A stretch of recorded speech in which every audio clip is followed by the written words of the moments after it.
اہل ہے اسے جہنم ملے گا۔ اب اللہ رب کریم فرماتے ہیں یہ میرے بندے اپنے مال کو، اپنے ذرائع کو، اپنی اولادوں کو دین کی راہ میں استعمال کرتے ہیں، اور ان کے اس استعمال کی وجہ سے ان کے لیے جنت کا وعدہ ہے، مگر نیکیاں کرنے کے بعد بھی یہ وہ لوگ ہیں الذین، یہ وہ لوگ ہیں یقولون جو کہتے ہیں ربنا، اے ہمارے رب، اننا بے شک ہم، آمنا ہم ایمان لائے، فاغفر لنا پس ہمیں بخش دے، ذنوبنا ہمارے گناہوں کو، وقنا ہمیں بچا لے، عذاب سے، النار آگ کے۔ نیک اعمال کرتے ہیں، اپنی دولت، اپنی وسعت، اپنی جسمانی قوت، اپنی اولاد، اپنے سب اسباب کو اللہ کی راہ میں جتنا ممکن ہے استعمال کرتے ہیں، اس کے بعد بھی یہ غرہ نہیں ہے کہ ہم بڑے نیک ہیں، اس گھمنڈ میں نہیں ہے، بلکہ اللہ کے شکر گزار ہیں کہ اللہ نے کام لیا، اور اس بات سے ڈرتے ہیں کہ پتہ نہیں قبول بھی ہو رہا ہے کہ نہیں، اور اپنی غلطیوں سے نادم ہیں، ٹھیک ہے۔ اور پھر کیا دعا کرتے ہیں؟ اللہ جی بے شک ہم ایمان لے آئے، ہمیں جنت پر بھی ایمان ہے، جہنم پر بھی ایمان ہے، آپ کی رحمت پر بھی اعتماد ہے، اور آپ کے انصاف پر بھی یقین ہے۔ ہم نے مقدور بھر کوشش کی ہے لیکن غلطیاں تو ہوئی ہیں، تو ہمارے ایمان لانے کی جو کوشش ہے، جو ہم ایمان لائے، جو ہم نے تسلیم کیا، اس کو قبول فرما، اور فاغفر لنا ذنوبنا ہماری غلطیاں معاف کر دے، کیونکہ کتنی بھی کوشش کر کے غلطیاں تو سرزد ہوں گی، تو غلطی سرزد ہو جائے تو کیا کریں؟ بیٹھ جائیں بس۔ آپ دیکھیں بچہ چلنا شروع کرتا ہے تو کیا ہوتا ہے؟ گرتا ہے، کہ پہلے دن دوڑ لگا دیتا ہے، گرتا ہے، پھر اٹھتا ہے، پھر گرتا ہے، پھر اٹھتا ہے، پھر گرتا ہے، اور اسی کا نام زندگی ہے۔ گرتے ہیں شہسوار ہی میدان جنگ میں، وہ طفل کیا گرے جو کہ گھٹنوں کے بل چلے، ہے نا؟ تو اگر آپ اس بات سے خوف کھائیں گے کہ میں ہار گئی یا میں ناکام ہو گئی، تو آپ کام نہیں کر سکتے۔ آدمیت کا تو وصف ہے کہ معافی مانگے، بالکل آدمیت کی صفت ہے معافی مانگ لے، مگر آدمیت کی یہ صفت بھی ہے کہ اس سے غلطی ہو، غلطی کی ہی معافی مانگی جاتی ہے نا۔ یہ فرشتے ہیں پروگرامڈ، وہ کوئی غلطی نہیں کرتے، اور دوسری طرف شیاطین ہیں، وہ غلطیاں بھی کرتے ہیں اور سرکشی بھی کرتے ہیں۔ آدم دونوں کے بین بین ہے، غلطی کرتا ہے، پروگرامڈ نہیں ہے نا، مختار ہے، اس لیے غلطیاں کرتا ہے، اور سرکش نہیں ہے، شیطان نہیں ہے، لہٰذا معافی مانگ لیتا ہے۔ یہ جملے بولنا کہ جی میں نے تو کبھی معافی نہیں مانگی، یہ کوئی قابل فخر بات نہیں ہے، یہ بڑی افسوسناک بات ہے۔ غلطی انسان کے حق میں ہو جائے انسان سے معافی مانگ لے، رب کے حق میں ہو جائے رب سے معافی مانگ لے، وہ تو معاف کرنے کے لیے بیٹھا ہے۔ غلطی کو روگ بنا لینا اپنا، یہ بھی بے وقوفی ہے، یہ ایک اور غلطی ہے، یہ ایک اور غلطی ہے۔ وہ جیسے اقبال کہتے ہیں نا، وائے ناکامی متائے کارواں جاتا رہا، کارواں کے دل سے احساس زیاں جاتا رہا، کہ غلطی ہوئی اور سامان چھن گیا امت کا، اور امت کو نقصان کا احساس ہی ختم ہو گیا، انہوں نے کہا اب تو ہم لٹ گئے، اب تو کچھ ہو ہی نہیں سکتا۔ یہ بے وقوفانہ سوچ ہے، یہ دوسری غلطی، اور یہ زیادہ بڑی ہے۔ غلطی ہو جانا تو انسانیت کی صفت ہے، انسان ہے تو غلطی بھی کریں گے۔ اب غلطی ہو جائے تو اس غلطی کو ہی لے کر مت بیٹھے رہیں، جتنا وقت اس غلطی کو کرنے میں لگتا ہے اس سے 10-50 گنا زیادہ وقت ہم اس کے تعسف میں گزار دیتے ہیں۔ یہ ایسے ہے جیسے ہاتھ لگا گلاس گرا ٹوٹ گیا، وہ تو ٹوٹ گیا، باپ رونے بیٹھ گئے، انتہائی بے وقوفی کی بات ہے۔ ٹوٹ گیا بس، ٹوٹ گیا، جو ہونا تھا ہو گیا، سمیٹے پھینکے آگے بڑھ جائیں اور کام کریں، اپنی غلطی سے سبق سیکھیں، اس کو درست کریں، اور اللہ سے استغفار کریں۔ یہ سوچنا کہ میں گناہ گار ہوں، مجھ سے غلطی ہو گئی، اور اس بات کو دل کا روگ بنا لینا اور کوشش ترک کر دینا اور ڈپریس ہو جانا، یہ تو مومن کا طریقہ نہیں ہے، نہیں ہے نا۔ آپ دیکھیے حدیث مبارکہ میں آتا ہے نا کہ ایک جو صاحب تھے انہوں نے 99 قتل کیے تھے اور وہ توبہ کی نیت سے نکلے، تو ایک صاحب کے پاس گئے، زاہد آدمی تھے، وہ بڑے نیک آدمی تھے، ان کو کہنے لگے کہ میں توبہ کر لوں اللہ معاف کر دیں گے، وہ کہنے لگے لو 99 قتل کیے تمہیں کہاں معافی ملے گی، اس کو غصہ چڑھا، اس نے اس بندے کو بھی مار دی۔ اب بعد میں پھر تعصب ہوا کہ میں تو توبہ کرنے آیا تھا، یہ کیا ہو گیا؟ پھر ایک عالم بندے کے پاس گئے، علم والے، ویسے یہ علم کی فضیلت میں ہے بنیادی طور پر حدیث، علم والے بندے کے پاس گئے، ان کو پوچھا، انہوں نے کہا کہ تمہارے اور تمہارے رب اور تمہاری توبہ کے درمیان کون حائل ہو سکتا؟ لہٰذا انہوں نے توبہ کی، اس بندے نے استغفار کی، ان صاحب سے وعدہ کیا عالم کے بھئی میں اب یہ گناہ نہیں کروں گا۔ تو انہوں نے کہا کہ آپ کو چونکہ گناہوں کی عادت ہے تو آپ ایسا کریں کہ یہ علاقہ چھوڑ کر فلاں علاقے میں چلے جائیں، وہاں کے لوگ بہت نیک ہیں، تو وہاں رہ کر آپ کو اپنے آپ کو چینج کرنے میں آسانی ہوگی۔ تو وہ صاحب روانہ ہوئے تو رستے میں مر گئے۔ تو فرشتے اترے، اور حدیث میں آتے ہیں کہ فرشتوں کے درمیان بحث ہو گئی باقاعدہ، کہ عذاب کے فرشتے کہنے لگے ہم لے کر جائیں گے، اس نے 100 قتل کیے ہیں، اور جنت کے فرشتے کہنے لگے کہ نہیں، اس نے توبہ کر لی تھی مرنے سے پہلے، سے ہم لے کر جائیں گے۔ تو پھر کیس اللہ کی طرف ریفر ہوا، تو اللہ رب کریم نے کہا زمین ناپ لو، جس طرف کی زمین کا فاصلہ کم ہے، یہ اگر یعنی کہ گناہ گاروں کی بستی کے قریب ہے تو جہنم کے فرشتے لے جائیں، نیکوں کی بستی کے قریب ہے تو جنت کے فرشتے لے جائیں۔ اور حدیث ہی کے الفاظ آتے ہیں کہ اللہ نے زمین کو حکم دیا کہ نیکو کار بستی کی طرف سے سکڑ جائے۔ تو یعنی اللہ نے کیا پیدا کیا؟ سبب۔ تو اللہ کو کوئی مزہ نہیں آتا بندے کو اٹھا اٹھا کر، ہمارا تو تصور یہ ہے نا، وہ ممتاز مفتی کہتے ہیں کہ اللہ کا تصور ایسا دیا جاتا ہے کہ میں بچپن میں سوچا کرتا تھا کہ اللہ کوئی بہت بڑے سے طاقتور سے آدمی ہے، آگ جلا کر بیٹھے ہیں، بندوں کو اٹھا رہے اور آگ میں پھینک رہے۔ تو واقعی تصور یہ دیا جاتا ہے، اللہ سے محبت نہیں سکھائی جاتی، صرف اللہ کا ڈر پیدا کیا جاتا ہے، اللہ میاں ماریں گے۔ چھوٹے سے بچے کو کہہ رہے تھے اللہ میاں ماریں گے، اب وہ بچہ کہتا ہے اللہ تو کوئی بہت ہی ظالم ہستی ہے، ذرا مجھ سے کوئی چیز ٹوٹی تو اللہ تو ماریں گے۔ آپ یہ کیوں نہیں سکھاتے کہ اللہ تم سے محبت کرتے ہیں، وہ ناراض ہو جائیں گے؟ اللہ تم سے محبت کرتے ہیں۔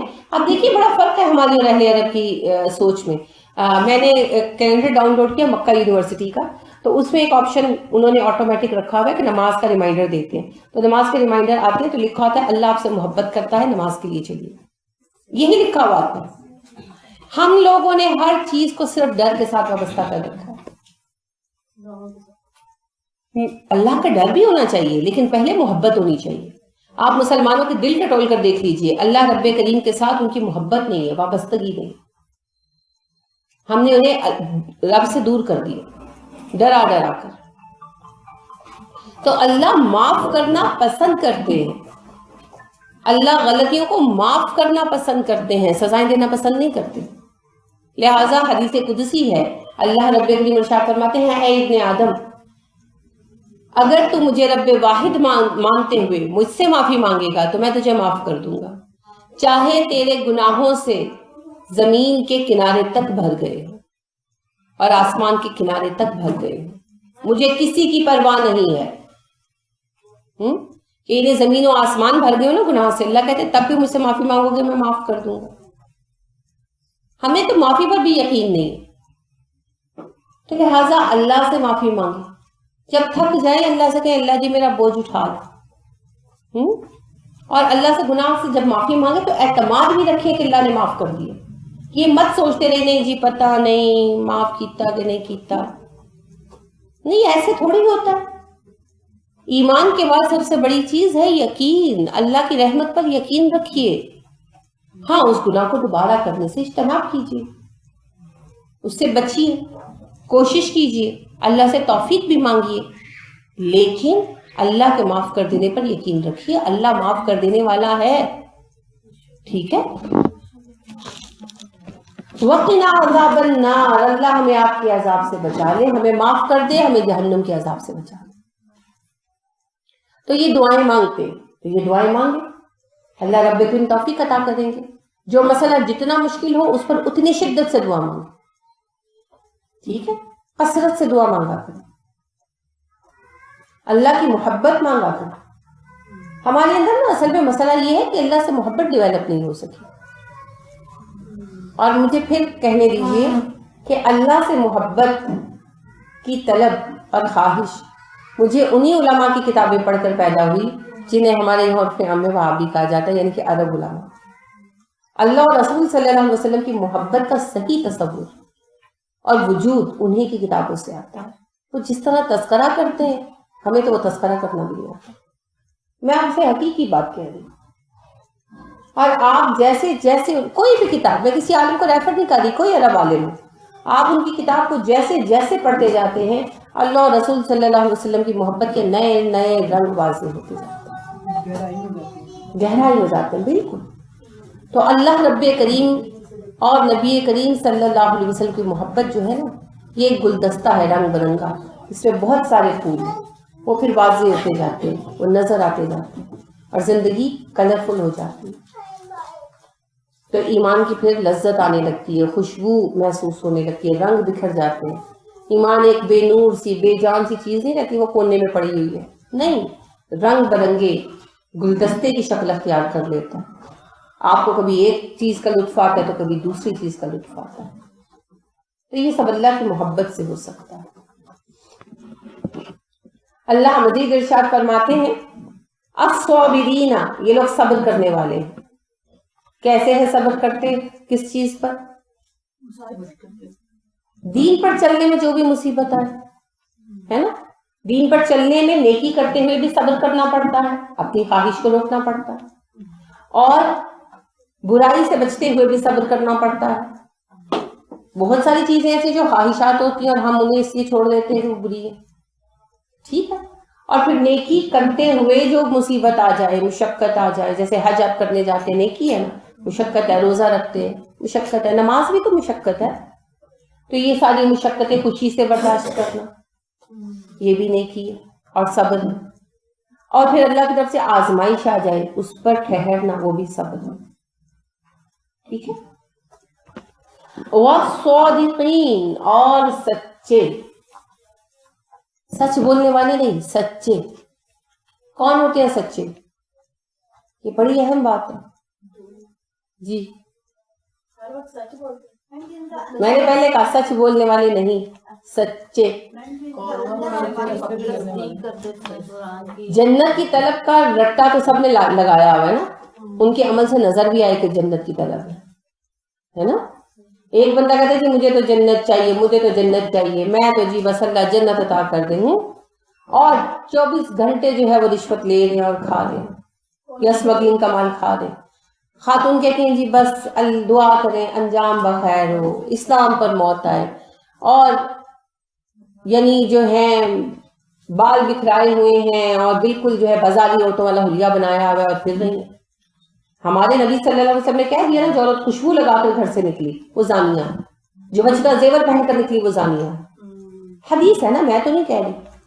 اب آپ اپنے حلیہ پر غور فرمائیں اور جنت کی طلب پر غور فرمائیں. جنت کی طلب تو ان کو تھی کہ جیسے نبی صلی اللہ علیہ وسلم نے کہا عورتوں پر پردہ فرض ہے، انہوں نے زمین پر بچھے ہوئے ٹاپ اٹھا کر سروں پر ڈال دی. تو جنت کی طلب نظر آنی چاہیے. مجھے جنت کی بڑی طلب ہے، اللہ جنت میں دعا کرے بلند مقامات عطا کرے، لیکن میں نماز کے لیے تو نہیں اٹھ سکتی. تو پھر جھوٹ بول رہے ہیں نا، آپ کی زبان کچھ ہے، آپ کا فعل کچھ ہے. آپ کہتی ہیں مجھے جنت چاہیے اور آپ غیبت کرتی ہیں، آپ کہتی ہیں مجھے جنت چاہیے اور آپ اپنی بہو کو، یا بہو ہے تو ساس کو معاف نہیں کر سکتی. آپ کہتے ہیں مجھے جنت چاہیے اور بہن بھائیوں سے قطع تعلقی کر کے بیٹھے ہوئے. آپ کہتے ہیں جی ہمیں جنت چاہیے اور آپ اپنی اولادوں کا حق نہیں دیتے، اولاد ماں باپ کی فرما برداری نہیں کرتی. جی مجھے جنت چاہیے اور شوہر جو ہے وہ تنگ آیا ہوا بیوی سے، اس قدر بیوی بدتمیز ہے، تو پھر جنت کیسے ملنی ہے؟ کیونکہ رسول اکرم صلی اللہ علیہ وسلم سے عبداللہ بن ابی اوفا کہتے ہیں میری پھپھو ملنے کے لیے. آپ نے پوچھا آپ شادی شدہ؟ انہوں نے کہا جی. آپ صلی اللہ علیہ وسلم نے فرمایا کہ شوہر کے ساتھ آپ کا رویہ کیسا ہے؟ انہوں نے کہا اللہ کے نبی صلی اللہ علیہ وسلم میں ان کی ہر بات پوری کرتی ہوں، جہاں تک میری طاقت ساتھ دوں میں ان کی اطاعت کرتی ہوں. آپ نے کہا آپ کو وہ کیسا سمجھتے ہیں، آپ ان کی نظروں میں کیسی ہیں؟ تو چپ رہی. آپ صلی اللہ علیہ وسلم نے کہا یاد رکھنا، الا خبردار، فَإِنَّهُ جَنَّتُكَ وَنَارُكَ، جنتکی و نارکی، یاد رکھنا وہ شخص تمہاری جنت اور تمہارا جہنم. اب شوہر تنگ ہے بیویوں سے، اور بیویاں کہتی ہیں جی ہمیں تو جنت چاہیے. دیکھیں چھوٹی موٹی بات تو میاں بیوی میں ہو جاتی ہے، وہ تو فطری بات ہے، ساری عمر ساتھ رہنے تو کچھ نہ کچھ ہو ہی جاتا ہے. میں انتہا کی بات کر رہی ہوں، انتہا کی بات کر رہی ہوں. وظیفوں کے لیے ہزارہ تسبیحیں رکھی ہوئی ہیں، اب شوہر کے ساتھ کمرہ ہی الگ کیا ہوا ہے. میں تو جی 13 سال سے شوہر سے لگ رہتی ہوں. بڑا کمال کیا ہے آپ نے. جب شوہر خوش نہیں تو رب بھی خوش نہیں. دوسری طرف شوہر بیوی پر اتنا ظلم کرتا ہے کہ مار مار کے ہڈیاں توڑ دیں، تو پھر کون سی جنت کے طلبگار ہیں آپ؟ ہے نا؟ کیونکہ رسول اکرم صلی اللہ علیہ وسلم نے کہا تم میں سب سے اچھا وہ ہے جو اپنی بیویوں کے ساتھ سب سے اچھا ہے۔ تو یہ کہاں پہ لکھا ہوا کہ بیویوں پہ تشدد کیا جائے؟ جو خود کھاؤ وہ ان کو کھلاؤ، اور بیویوں کو خرچہ نہیں دیتے، خود جو ہے باہر سے کھانا کھاتے ہیں بہترین، خود عیاشیاں کرتے ہیں، بیویوں کو چھوڑا ہوا ہے، خود جو ہے وہ بہترین زندگی گزارتے ہیں اور بیوی بچوں کو جو ہے وہ ترساتے ہیں۔ تو یہ کہاں پر جائز ہے؟ جو خود کھاؤ وہ ان کو کھلاؤ، جیسا خود پہنو ویسا ان کو پہناؤ، جیسے خود رہو ویسے ان کو رکھو۔ تو بات یہ ہے کہ جنت کی طلب کا دعویٰ ہے تو وہ نظر بھی آنی چاہیے، جھوٹ چھوڑتے نہیں ہیں، غیبت چھوڑتے نہیں ہیں، ظلم کرنا چھوڑتے نہیں ہیں، حق مارنا چھوڑتے نہیں ہیں، اور پھر کہتے ہیں جی جنت حاصل کرنے کی دعا بتا دیں۔ جنت حاصل کرنے کی دعا ہے الصادقین، سچے لوگ جن کا دعویٰ اور جن کا عمل برابر۔ اگر ایک بندے کو کینسر ہو اور وہ کہے میں صحت چاہتا ہوں تو نظر آئے گا نا؟ اس کی تڑپ نظر آتی ہے کہ نہیں؟ بہت دیر جاتے ہیں، کوئی دم کر رہا ہے تو اس کے پاس، کوئی دوائی دے رہا ہے حکیم تو اس کے پاس، ڈاکٹر کے پاس، ہر ایک ایفرٹ کر چھوڑتے ہیں۔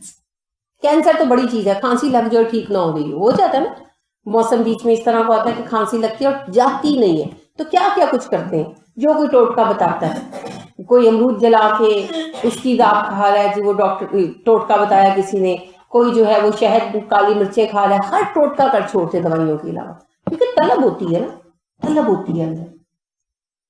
تو اگر جنت کی طرف سچی ہے تو نظر آنی چاہیے۔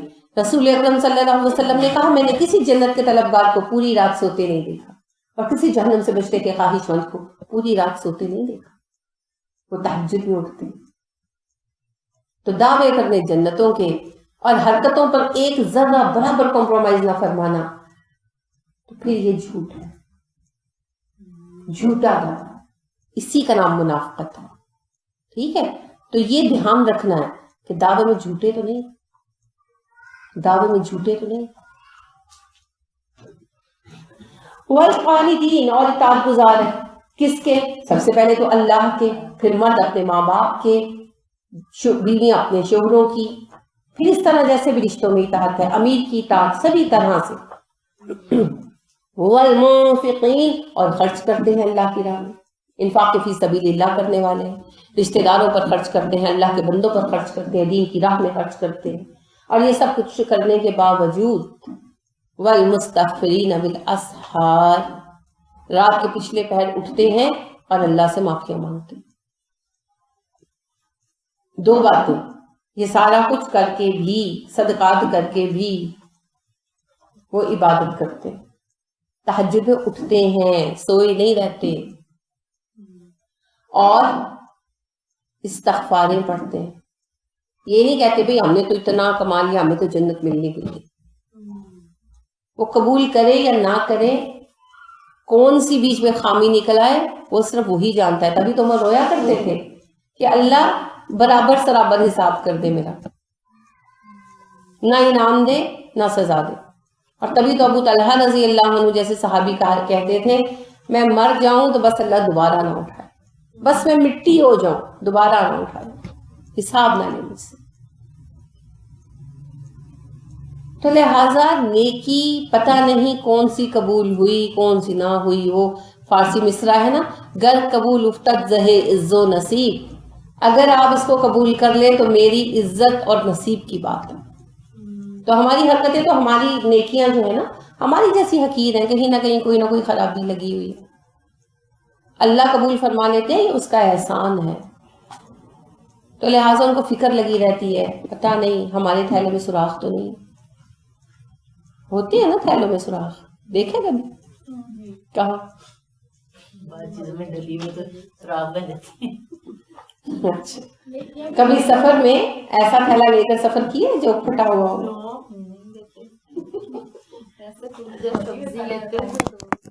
ہاں مسئلہ ہو جاتا ہے نا، لیکن یہ جو ہماری زندگی کا سفر چل رہا ہے نا اس میں ہمارے اکثر تھیلوں میں سوراخ ہے۔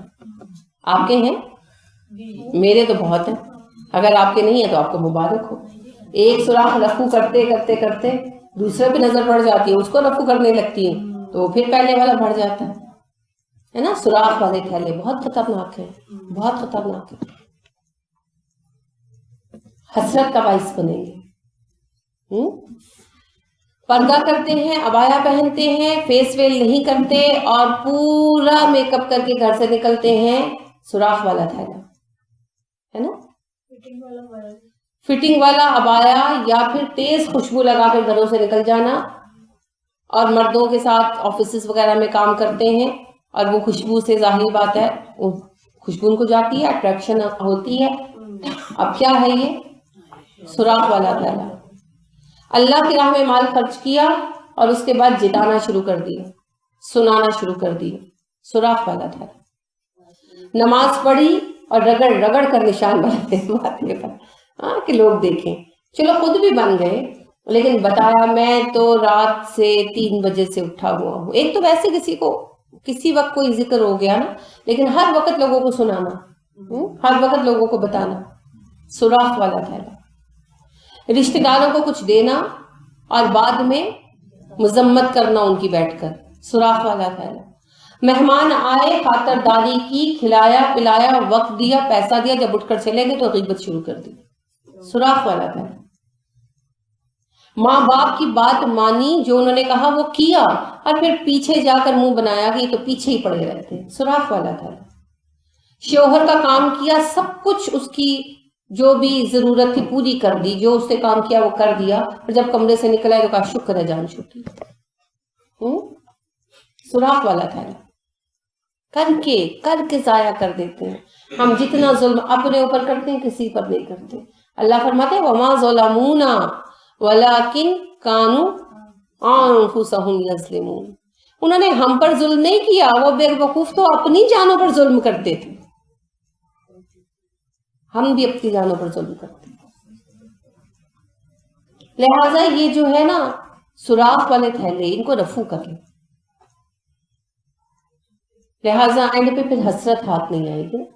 تو یہ سارا کچھ کر کے بھی جو ہے نا اللہ سے استغفار مانگتے ہیں. اپنے سوراخوں کے جو تھیلوں کے جو سوراخ ہے نا ان کو بھرنا بہت ضروری ہے، ورنہ سب کچھ ضائع ہو جائے. مستنصر حسین تارڑ جو ہے ان کا کالم آیا کرتا تھا کارواں سرائے کے نام سے، شاید اب بھی آتا ہوں اخبار جہاں میں. تو مجھے یاد ہے بہت عرصہ پہلے کالم میری نظر سے ان کا گزرا کہ وہ کہتے ہیں کہ ایک دن میں گھر سے نکلا تو میری بیٹی اینی نے مجھے کہا کہ ابو آلو بخارا لے کر آنا. کہتے میں نے آلو بخارا خریدا اور اسکوٹر پہ رکھ دیا، پیچھے کیریئر پہ رکھ دیا. تو جب کہتے میں گھر آ رہا تھا رات کو شام کو فارغ ہو کر تو ایک بچے نے مجھے آواز لگائی، پھول ہار بیچنے والے بچے ہوتے ہیں نا، اس نے کہا کہ صاحب جی آلو بخارا. کہتے مجھے بڑا برا لگا کہ اس نے مجھے ایسے آواز لگائی آلو بخارا کا. آگے کہتے ہیں گیا تو ایک اور بندے نے آواز لگائی صاحب جی آلو بخارا. کہتے ہیں مجھے بڑا چڑ ہوئی کہ کیا مذاق ہی بنا لیا. تھوڑا اور آگے کہتے ہیں کہ بس اسٹاپ پہ ایک بارش آدمی کھڑے تھے، بزرگ آدمی، داڑھی تھی، اور وہ مجھے کہنے لگے تارڑ صاحب آلو بخارا. تو کہتے ہیں مجھے ہوا کہ دیکھو، کہتے مجھے غصہ چڑھ گیا کہ دیکھو داڑھی دار آدمی ہو کر تو یہ میرا مذاق بنا دو. تو رستے میں کہتے مختلف لوگ مجھے آواز دیتے رہے کہ کہتے ایک اسکوٹر والا گزرا تھا، وہ کہنے اس نے مجھے اشارہ کر کے کہا آلو بخارا. تو کہتے میں نے کچھ نہیں، یعنی کہ مجھے غصہ آ رہا تھا کہ یہ لوگ مجھے چھیڑ رہے. تو گھر جب کہتے ہیں جب میں پہنچا تو میری بیٹی بھاگی ہوئی باہر آئی اور مجھے کہنے لگی کہ ابو آلو بخارا. تو کہتی کہ میں اس پہ برس پڑا. میں نے کہا کہ تم شرم نہیں آتی، صبح کا میں گیا بھی آیا ہوں تو مجھے ایسے کہہ رہی ہو. تو میری بیوی آ گئی تو کہنے لگی کیوں آتی بچی پہ غصہ کر رہے ہو. تو کہتے میں نے کہا کہ دیکھو یہ مجھے آلو بخارا آلو بخارا کہہ رہی. تو کہتے ہیں کہ میری بیوی بہت حیران ہوئی. تو کہنے لگی کہ بیٹے آپ نے کیوں کہا. تو کہنے لگی نہیں امی میں تو پوچھ رہی تھی آلو بخارا لائے، صبح کہا تھا نا. تو کہتے ہیں کہ مجھے بڑی شرمندگی ہوئی بچی کی بات سن کر. تو کہتے ہیں میں کہا ہاں میں نے آلو بخارا لیا آپ کا. تو جب کہتے ہیں میں نے دیکھا تو وہ تھیلا پھٹا ہوا تھا اور وہ سارے آلو بخارے راستے میں گر چکے تھے. ہمارے جیسا خالی تھیلا نا. مجھے ان کی یہ مثال، انہوں نے تو خیر قوم کی حالت پر بات کی، من حیث القوم پاکستانی قوم پر بات کی کہ وہ کہنے لگے کہ ہمارا تھیلا بھی پھٹا ہوا ہے اور لوگ ہمیں سمجھاتے ہیں تو ہم کہتے ہیں ہمارا مذاق اڑا رہے ہیں. تو جب یعنی آخر وقت آتا ہے ہماری زندگی کا تو ہمیں پتا چلتا ہے ہمارا تھیلا خالی ہے. انہوں نے قوم کی حیثیت سے بات کی. مگر بڑی یعنی میں جب یہ تیار کر رہی تھی تو مجھے ان کی وہ بات یاد آ رہی تھی, وہ واقعہ یاد آ رہا. تو کہتے ہیں میری بیٹی نے مجھے کہا کہ ابو میں تو آپ کو آلو بخارے کا کہا تھا تو میں تو وہ پوچھنا چاہ رہی تھی. تو کہتے پھر میں نے جب پلٹ کر دیکھا تو تھیلا پھٹا ہوا تھا اور رستے میں آلو بخارے گرتے آ رہے تھے تو وہ لوگ مجھے بتا رہے تھے, لیکن میں چونکہ نیگیٹو سوچ رہا تھا تو میں نے کسی کی بات پر کان نہیں دھرا. تو دوسری قوموں کے ساتھ ہمارا رویہ ایسا ہی ہے, وہ جب بھی ہماری کسی غلطی کی نشاندہی کرتے ہیں تو ہم ان سے ناراض ہو کے پیچھے ہو جاتے ہیں اور اپنی کسی غلطی کو امینڈ نہیں کرتے. ٹھیک ہے, تو وہ بالکل ان کی صحیح اپنی ایک جس حوالے سے انہوں نے لیا آبزرویشن تھی. اسی واقعے سے میں دوسری بات آپ کے ساتھ کر رہی ہوں کہ دیکھیں آلو بخارا خریدا, پیسے خرچ کیے اور پھر بھی بچی کے سامنے شرمندگی ہوئی نا, اور سارے آلو بخارے ضائع ہو گئے. تو اسی طرح ہم بھی جو چیز لیں گے سوراخ والا پھیلا ہوگا, ساری ضائع ہو جائے گی, کچھ ہمیں اس سے حاصل نہیں ہو سکے, ہے نا. تو لہٰذا ان سوراخوں کو بھی رفو کرنا, سوراخ والا پھیلا لے کر سفر نہیں کرنا کہ ہم جب اللہ کے حضور پہنچے تو نیکیاں ختم ہو گئی, خدا نخواستہ. اس سے بڑا حادثہ کوئی نہیں ہونا. لہٰذا کیا کریں, اپنے تھیلوں کو رفو کریں اور اللہ رب کریم سے استغفار کرتے رہیں, دعائیں مانگتے رہیں, برکتیں طلب کرتے رہیں اور جنت کی امید رکھیں. جنت کی امید رکھیں اور جنت کی دعا پورے یقین کے ساتھ کریں. رسول اکرم صلی اللہ علیہ وسلم نے کہا ایسے مت کہا کرو اللہ جی تو چاہے تو ایسا کر دے, تو چاہے تو ایسا کر دے, بلکہ پورے یقین کے ساتھ دعا کیا کرو. تو پورے یقین کے ساتھ دعا کریں, ٹھیک ہے, پورے یقین کے ساتھ دعا کریں. آپ کو کیا پتا آپ پر جو مصیبت اتر رہی ہے یا جو تکلیف آئی ہے وہ اسی لیے آئی ہے کہ اللہ آپ کا جنت کا درجہ بڑھا دے. تو اللہ پر اعتماد کرنا سیکھیں, اللہ پر اعتماد کرنا سیکھیں. اس سے زیادہ نہ کوئی آپ سے محبت کرتا ہے, نہ اس سے زیادہ کوئی آپ کا خیر خواہ ہے, اور نہ ہی اس سے زیادہ کوئی اس چیز کے لیے آرزو مند ہے کہ آپ کو جنت میں لے جائے. صرف اعتماد کریں اور جنت کی نعمتوں کو ذکر کیا کریں, ان کو یاد دہانی کے طور پر استعمال کیا کریں. جنت کے متعلق آیات بھی سنا کریں. 2 فائدے ہوں گے, ایک تو آپ کی مایوسی دور ہوگی اور دوسرا آپ کو جنت کی رغبت ہوگی. آپ دیکھیں وہ بار بار ایڈ دکھاتے ہیں نا, کوئی پروگرام چل رہا ہوتا ہے اور اس پہ ایڈ آ جاتا ہے چھوٹا سا چند سیکنڈ کا, اور وہ کہتے ہیں کہ یہ اسکپ نہیں کیا جا سکتا, ہے نا. تو وہ آپ کو دکھاتے ہیں, وہ بار بار کیوں دکھاتے ہیں؟ آپ کو یاد دہانی ہو جائے, آپ کے ذہن میں بیٹھ جائے.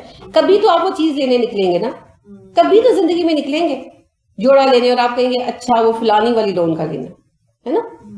بس یہی بات ہے. تو جنت سے متعلق آیات بار بار سنا کریں, بار بار سنا کریں, بار بار سنا کریں. اس کے 2 فوائد ہوں گے. ایک آپ کی مایوسی اور ڈپریشن دور ہوگا, ٹھیک ہے, کیونکہ ڈپریشن جو ہے نا مایوسی یہ شیطان کا ٹول ہے, ہمیں اس سے بچنا ہے. اور دوسرا رغبت پیدا ہوگی. تو کبھی تو جوڑوں سے باہر نکلیں گے, کبھی تو جوتوں سے باہر نکلیں گے, کبھی تو کچن سے باہر تشریف لائیں گے, کبھی تو دعا کے لیے ہاتھ اٹھائیں گے. تو پھر اس وقت یاد آئے گا اچھا جنت کے لیے دعا مانگیں. ٹھیک ہے, اللہ رب